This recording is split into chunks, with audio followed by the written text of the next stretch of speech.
విద్యాశాఖ మంత్రిని కేటాయించకపోవడం చాలా చిక్కుచేటు. సీఎం దగ్గర విద్యాశాఖ ఉన్నప్పటికీ తెలంగాణలో కార్పొరేట్ విద్యా సంస్థల ఆగడాలు చెలగిపోతూ ఉన్నాయి. రోజుకో విద్యార్థి చనిపోయినా కనీస పైన చర్యలు తీసుకోలేని దుస్థితిలో తెలంగాణ ప్రభుత్వం ఉన్నది. గత ప్రభుత్వాల మాదిరిగా ఈ ప్రభుత్వం కూడా విద్యాశాఖ ఇప్పటివరకు కూడా నిర్మించలేదు. ఈ తెలంగాణలో ప్రైవేట్ కార్పొరేట్లకు రెడ్ కార్పెట్ వేసి కేసీఆర్ పలికినట్టుగానే రేవంత్ రెడ్డి స్వాగతం పలుకుతా ఉన్నాడు. ఈ దేశంలో ఒకవైపు శ్రీ చైతన్య శ్రీరాయణంలో విద్యార్థులు ఆత్మహత్యలు చేసుకుంటా ఉంటే రేవంత్ రెడ్డి స్పందించగా లక్షల కోట్ల ప్రైవేట్ కార్పొరేట్ శక్తులకు అమ్ముడుపోయాడు.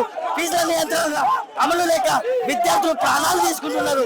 తల్లిదండ్రుల మీద దోపిడీ పెరుగుతా ఉంది. తక్షణమే ఫీజుల నియంత్రణ చట్టాన్ని అమలు చేయాలి. లేని పక్షంలో రాష్ట్రపతి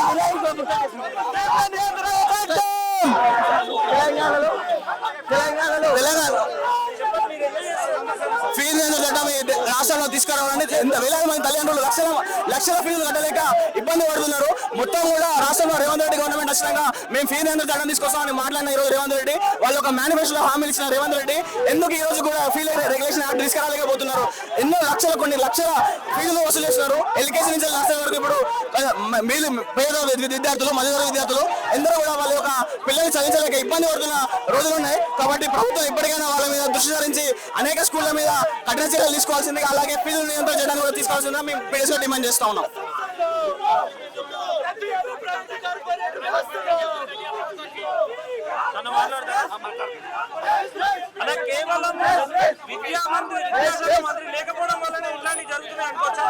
రాష్ట్రంలో ముఖ్యమంత్రి గారు ఈ రోజు మీరు విద్యాశాఖ మంత్రిగా ఉన్న విద్యను ప్రక్షాళన చేస్తానని మాట్లాడుతూ ఉన్నారు కదా.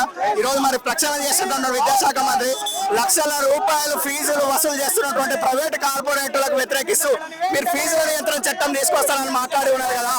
మొన్ననే ఎన్నికైనటువంటి విజయ్ తమిళనాడు సీఎం ఫీజుల నియంత్రణ చట్టం తీసుకొని రావడం జరిగింది.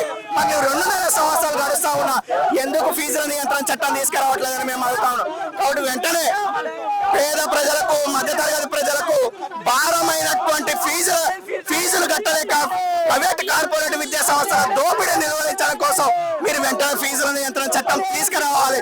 లేదంటే నీ పర్యటనలు కూడా మేము అడ్డుకోవడానికి పీడీఎస్ విద్యార్థి సంఘంగా సిద్ధంగా ఉన్నాం. రాబోయే విద్యా సంవత్సరం జూన్ 12వ తేదీన ప్రారంభమవుతా ఉన్నది. అయినా మీరు ఫీజుల నియంత్రణ చట్టం పట్ల స్పష్టమైనటువంటి వైఖరిని మంత్రివర్గం ప్రకటించకపోవడం అంటే ఈ రాష్ట్రంలో విద్యా వ్యవస్థ పట్ల మీకు నిజంగా చిత్తశుద్ధి లేదని మేము పీడీఎస్ విద్యార్థి సంఘంగా అడుగుతా ఉన్నాం. కాబట్టి రేవంత్ రెడ్డి గారు వెంటనే ఫీజుల నియంత్రణ చట్టం తీసుకురావాలని పీడీఎస్ విద్యార్థి సంఘంగా డిమాండ్ చేస్తా ఉన్నాం.